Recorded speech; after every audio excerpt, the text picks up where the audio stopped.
Welcome to Picks with the Professor, the show where a Rio statistics professor and his friends give you sports betting tips and picks. I am your host, Professor Sides. It's my actual job title and last name, which is part of the reason why the mathematical model that I've built to predict various sports outcomes is affectionately known as Sideline.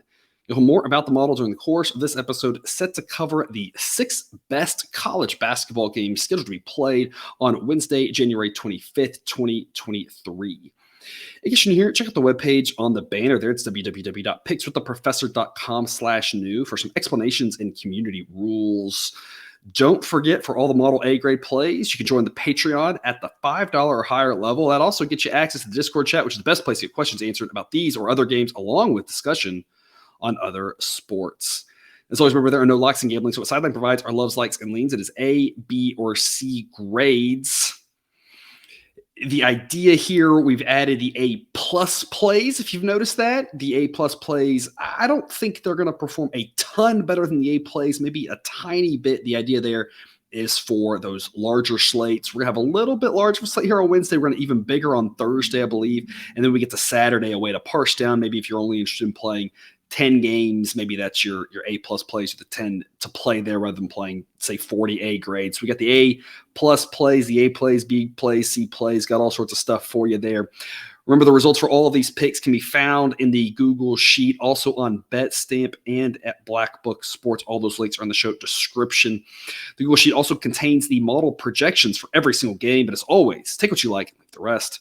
Lastly, please understand that good and bad variance will occur. So as much as we'd like to say we'll be profitable each and every day, that is an impossible reality for any gambler.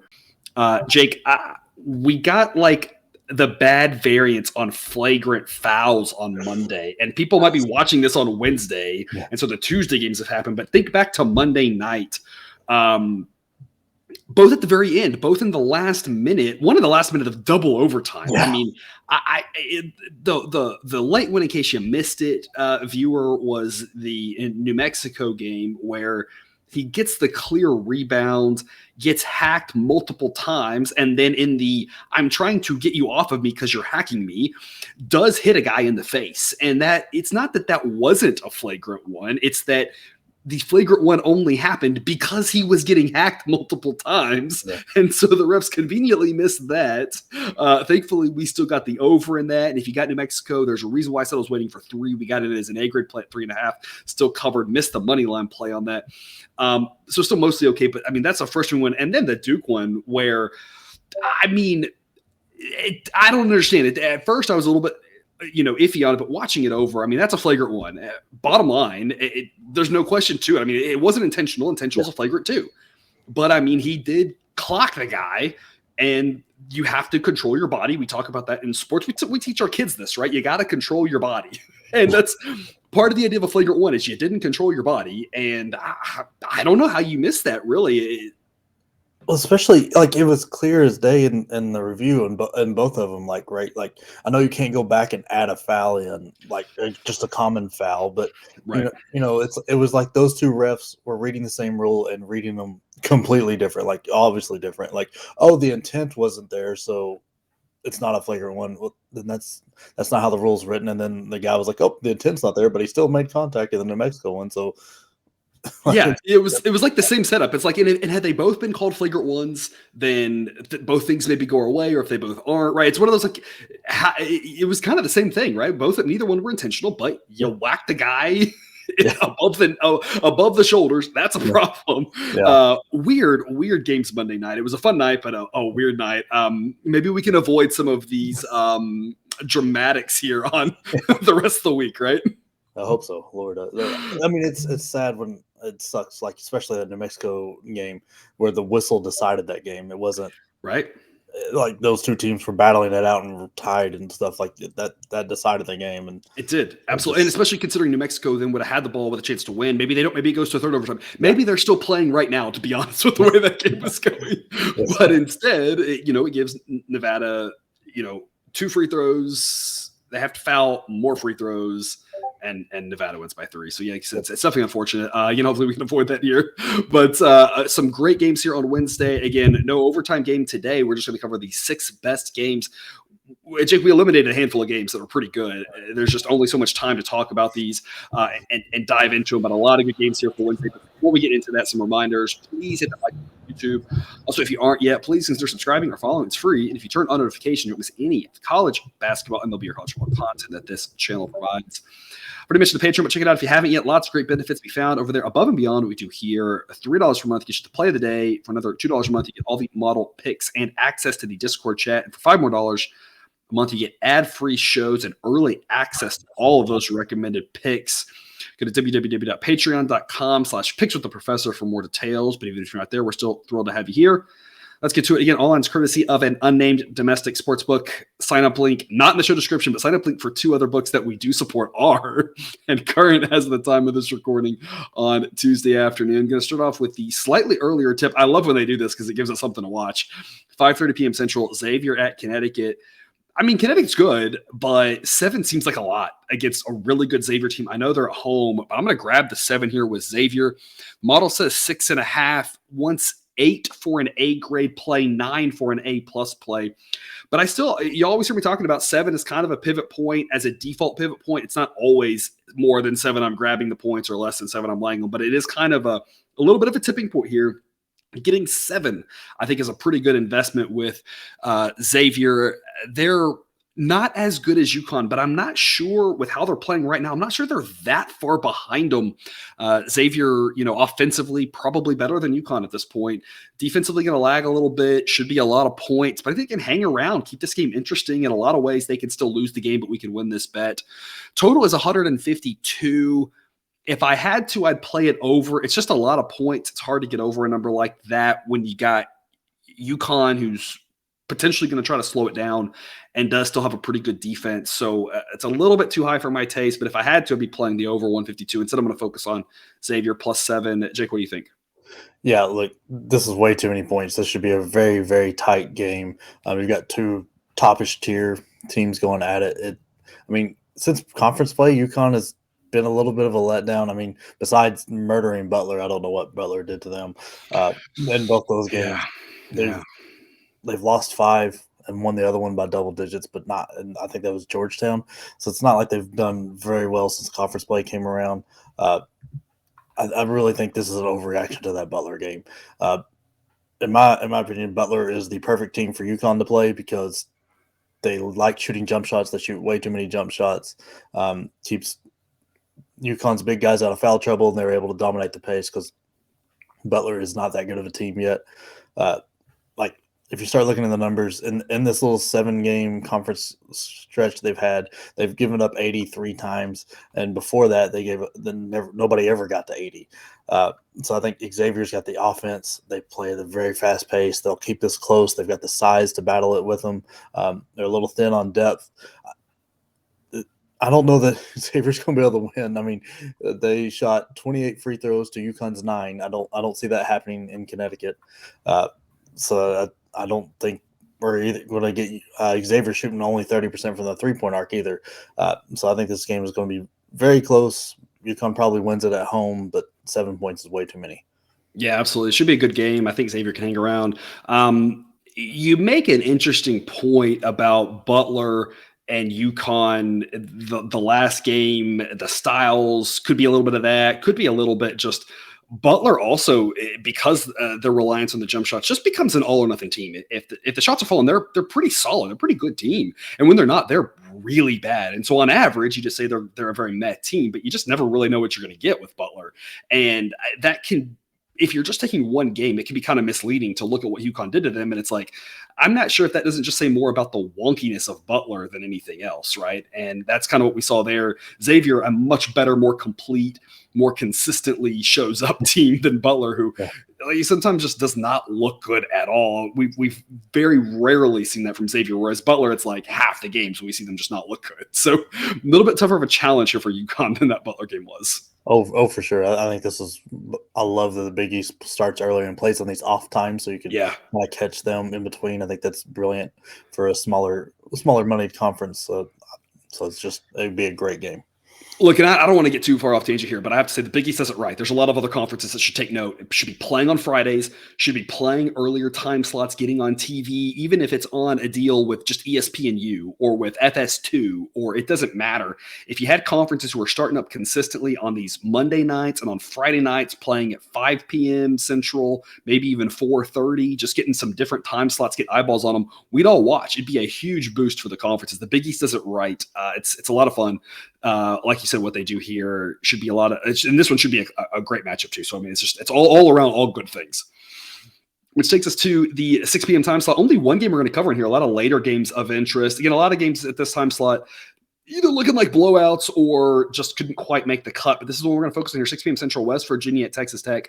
This one opened up. I saw Texas Tech -1.5, and -1.5 for Tech seems like a pretty solid play. It's out to 3.5 now. We're on the verge of wanting to play West Virginia here. The model needs 4 for it to be an A grade on West Virginia. At 3.5, it's not quite there. Once that push protection on 4, this should be a tight contest. Honestly, I couldn't tell you who's the better team here. I would say that that's shocking considering coming into the season, we would have said for sure Tech is the better team. If you put this at the first game of conference, this is probably Tech -6, something like that. But with the way they've looked, and not that West Virginia's looked that good, but at least West Virginia's had more stretches of competence, whereas Tech's had just a couple of times they've looked terrible. So it should be a fascinating contest. Going to stay away from the side here again at 3.5. At 4, though, 4.5, 5. You really got to think about West Virginia and what should be a tight ball game. The model says Tech -2.4. Model thinks West Virginia just slightly better than Tech, but the home court for Tech gives them a more likely chance of winning. Going to pass on all that. I'm going to focus on the over 140, but 142.5. So over 142 is the number that we just locked in. Model says 143.5, and the bottom line is, talked about it before with the Big 12 totals, mostly going over, a lot of foul stoppage. Didn't work for us this weekend, but I still think in general that the over trend is still more likely to hit than not. So I still think lots of points here. I'm just not that impressed with either defense. Both these offenses are better than the defenses. Both these teams play with decent enough tempo. You got a chance for overtime. You just got a lot of ways, late fouls, and what should be a tight contest. You got a lot of ways this can go over when you map it out. It obviously can go under, but it's just harder to find the ways it goes under a number like this than over. I really think this should be more in the mid 140s than the low 140s. So we're going to go over 142. Jake, tell us more. Yeah, like these two teams both have the unfortunate luck to be stuck in the Big 12 because their just records don't look as good as what they are. They're both very solid teams. West Virginia just beat TCU by 9. They've shown a lot of flashes of it. They've got a top 50 defense and a top 30 offense, force a bunch of turnovers, and do a good job of finding open looks and cleaning up their misses. Texas Tech, right in line with them, just slightly worse offense, just slightly worse defense.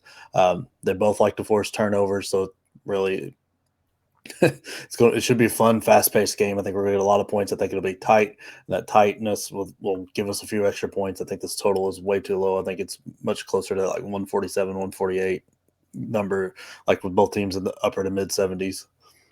Yeah, West Virginia, obviously a better home team. We know that they're one of the many places in the Big 12 that has a fantastic home court advantage. Their lone conference win, of course, that TCU game that you mentioned was at home.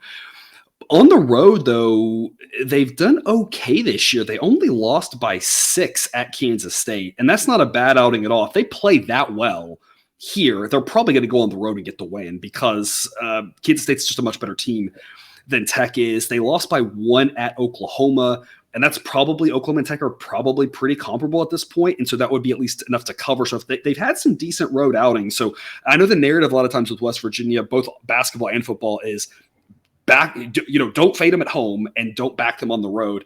I'm not sure that's been accurate this year. They've actually, again, done okay on the road. Not every single game, but they've had some good times. The problem, like you said, is just the bottom line of being in the Big 12.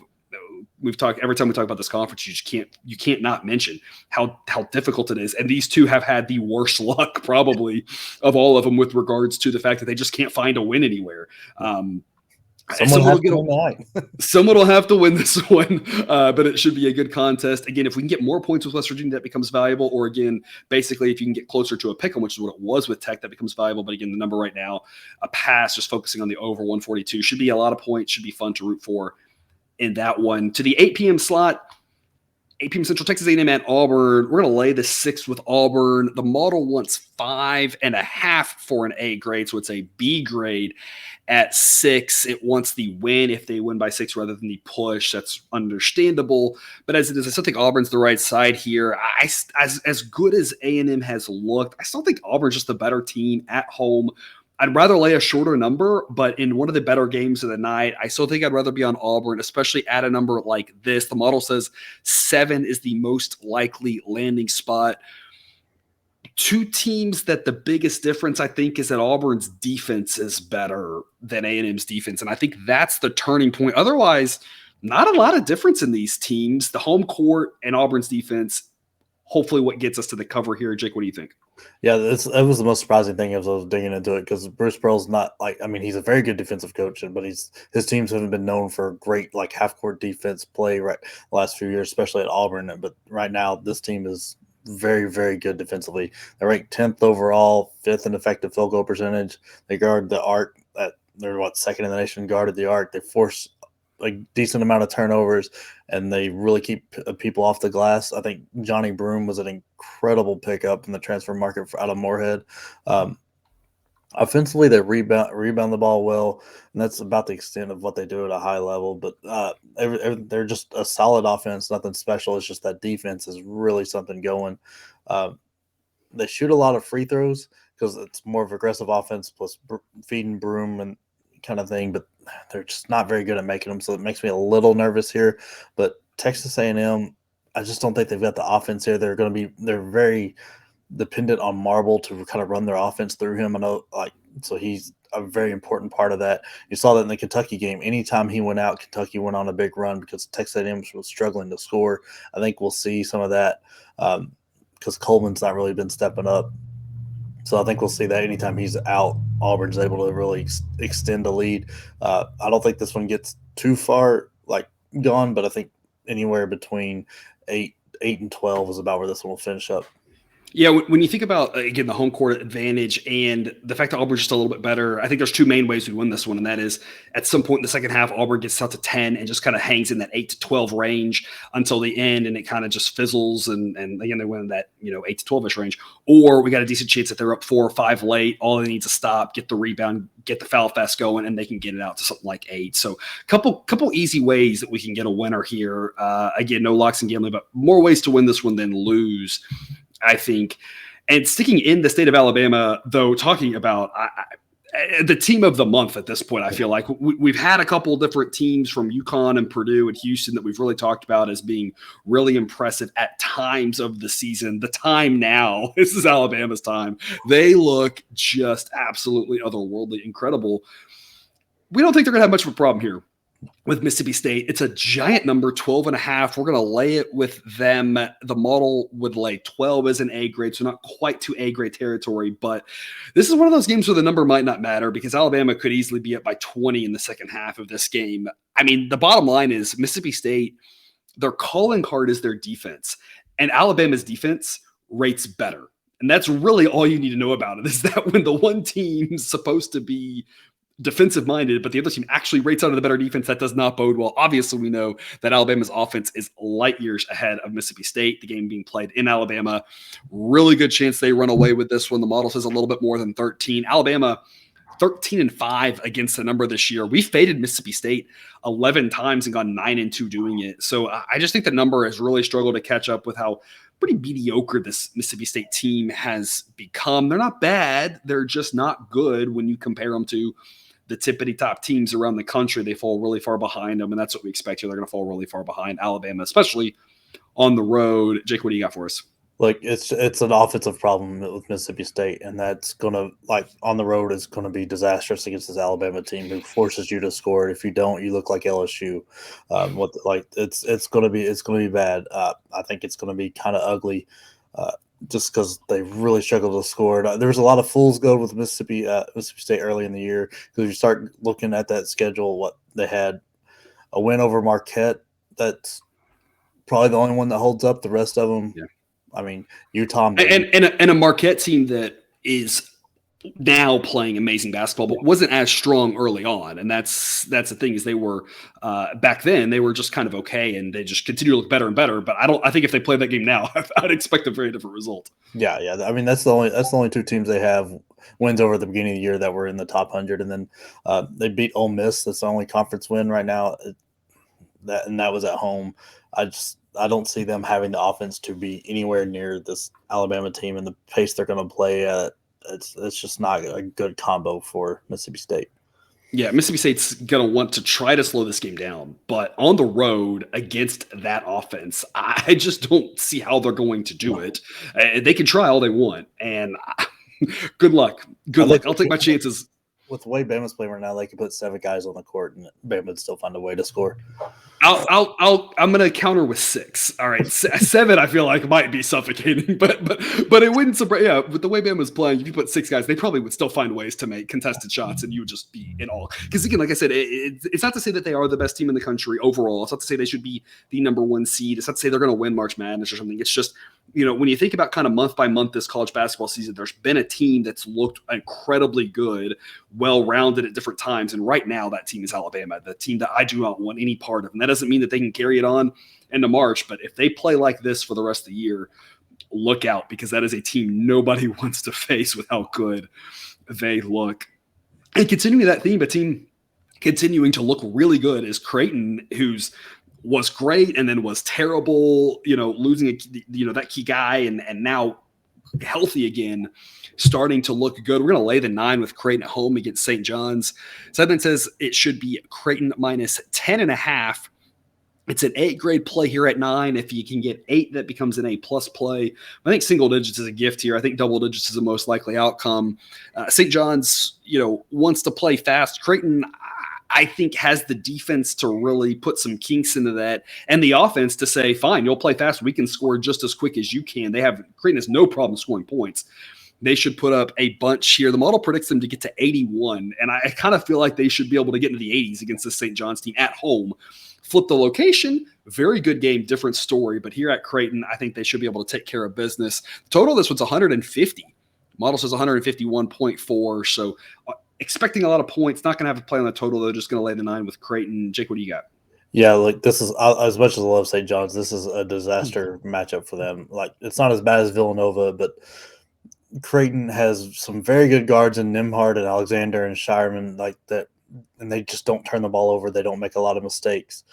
St. John's half-court offense is non-existent for the most part. They kind of thrive in chaos, and if they can't create that chaos, it is very, very tough on them.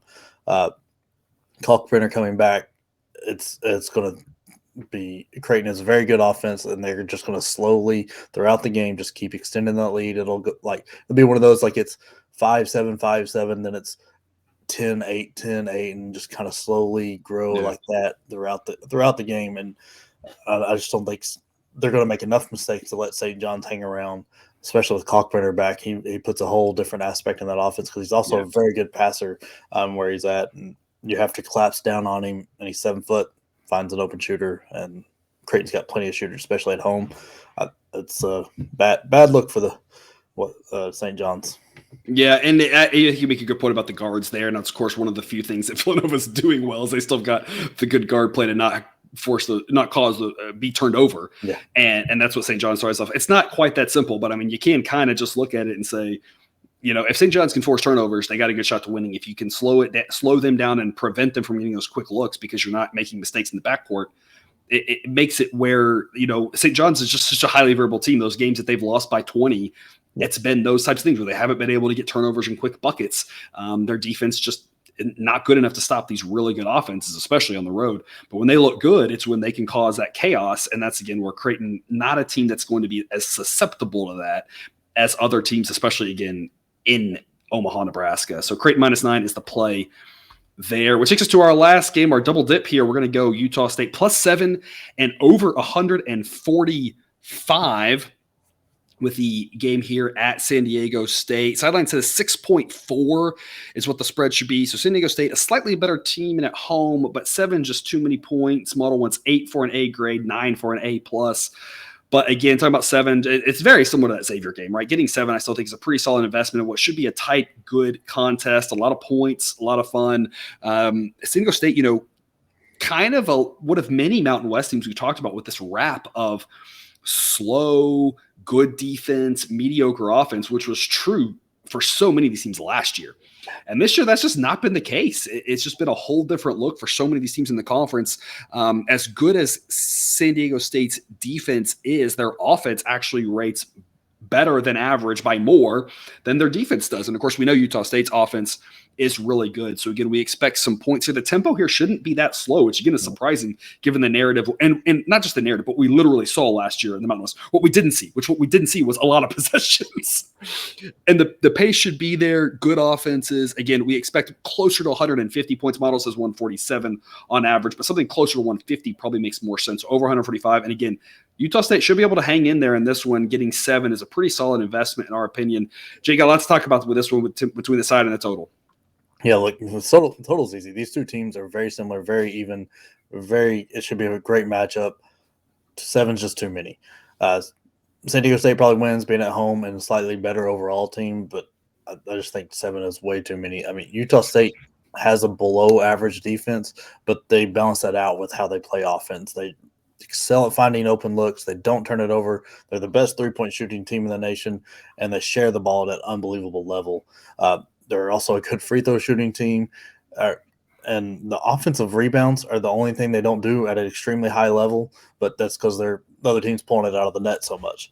But San Diego State's got a very, very good defense, and the offense is actually, which is better, which is crazy. Bringing in the transfer from Seattle, Trammell was a great grab for them. Their defense is designed to force threes. That's not great when you're going against a team against Yes, I think that's the key there, right? Is like you said, if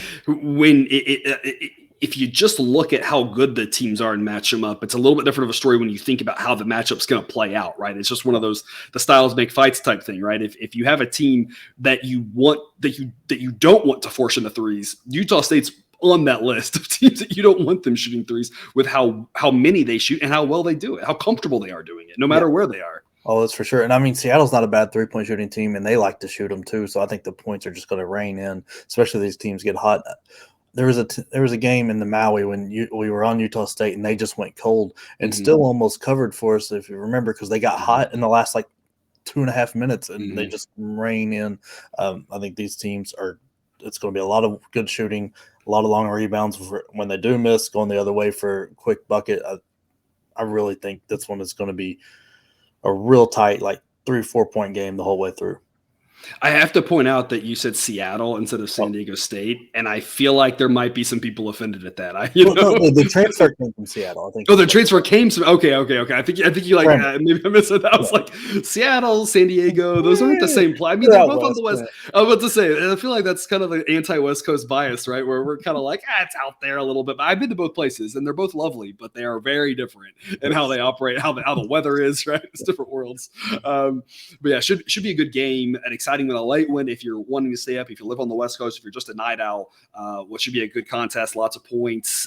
Again, I can't believe we're always on these overs in the Mountain West, but they've been mostly hitting for us. The number is just not catching up. Maybe it will in another week or so, but these Mountain West teams just scoring more than usual. The number is just slowly inching up, and it's got a little ways to go before I feel like it's more of a stay away. But at this point, still some value there. And again, hopefully Utah State can hit enough threes to keep it close. Got a lot of cushion getting 7 points. And those are the 6 games we're going to cover. Jake, any parting words? Oh, this is one of the better days of college basketball watching that we've had. That's not a Saturday. It's just loaded all the way through. So do whatever you got to do, or push it off to Thursday, and just sit and watch all the good games on Wednesday. There you go. All right. Well, thanks for tuning into this episode of Picks with the Professor. Don't forget to subscribe so you can ensure all the sports betting content we provide on this channel is dropped right into your feed. Back again tomorrow with more college basketball betting content. We'll have cousin Jared on, filling in, giving Jake a day off. But until then, as always, best of luck, and remember, you can eat your betting money, but please don't bet your eating money.